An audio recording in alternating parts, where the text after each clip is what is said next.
All right, so my name is Josie. This is my patient Jordan. I'm going to be doing a partial assessment of her today. So first I knock on the door, come in, I'd pull the privacy curtain, I'd wash my hands, put on some gloves, and I'd identify my patient. Can you tell me your name and date of birth? Jordan Dvorak, 12/17/99.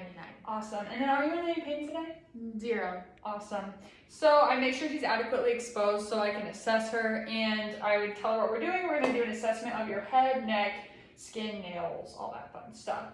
So I would start by just generally looking at her skin. I can tell off the bat that she's pretty fair skinned. She has some yellow, orange undertones, but nothing to be too worried about. So then I would just kind of be looking for some, well, to start with the arms, sorry, I have cold hands. I'd just be feeling down her arms for just generalized warmness or anything that seems like maybe cold or a change in temperature, and for dryness. And she seems pretty dry and pretty warm throughout, so that's a good sign. And then I kind of just look for anything. I'm noticing a lot of like lichenification here, probably just from itching. It's winter, you never know.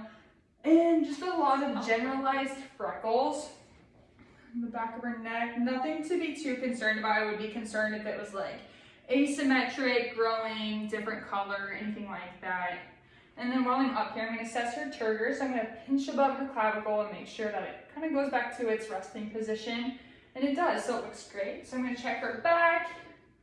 Nothing here. I'm just looking for any piercings, any tattoos, any redness, any cuts, scars. I'm not seeing anything down here. A few goosebumps. It's winter. And I'm going to press on her her bony prominences. And I'm just kind of looking to make sure that there's no pitting, a sign of edema, which she doesn't have any, so I'd give her a 0. And next I'm going to check her fingers. So they look pretty good. They're rounded, smooth to the touch, and they're clear. Her nail beds are a little pink underneath, and the capillary refill looks great. So, it's refilling right as I press down. And that looks good. So I would document that there was nothing abnormal that I found, and I'd move on to her head. So off the bat, I can tell that her hair is red, shiny, and it looks silky, but I guess we'll find out here in a few seconds. So I'm just kind of feeling for the shape of her head. It's proportionally sized to her body, but I'm just feeling for any bumps, lesions, maybe looking for dandruff or any lice or anything like that. I don't appear to see any. Her hair feels pretty full. It is very silky. And it seems pretty normal to me. Nothing too crazy is popping out or at all. So I would say that her head is normocephalic and atraumatic, so there's nothing too crazy about it, and it's pretty appropriate for her.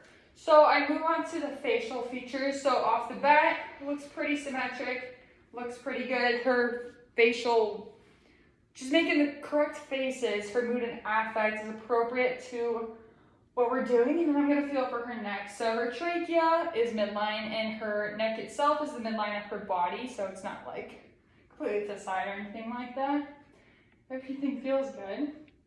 All right. And now I'm going to assess some of her cranial nerves real quick. So I assessed for cranial nerve 5 by, we're going to pretend this is a cotton ball because I don't have one. A little cotton ball, okay. So here's my little cotton ball. So I'm going to have her close her eyes, and I'm going to tell her to point to the face to the place in her face where I'm tickling.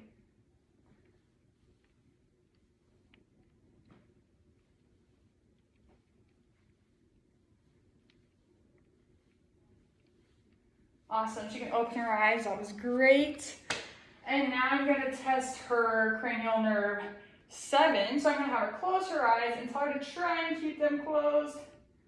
Awesome, that was good. And now I'm also gonna do another test for her cranial nerve. So I'm gonna have her make the same faces as me, just assessing to make sure everything's symmetrical and appropriate. So I'm gonna have you make this face. And then I'm gonna have you blow your cheeks out. And then I'm going to blow it out, making sure it's equal strength on both sides, not one side more than the other. And I'm going to test her cranial nerve 11. So can you push against my hand? Other hand. Awesome. And now I'm going to do your range of motion of the neck. So can I have you look up for me? And your chin to your sternum, chin to your shoulder, other shoulder, and then kind of tilt your head. And yeah. All right, so that looks great. I would document my findings, say everything looks normal, and I would wash my hands, take off my gloves, and I would leave the room.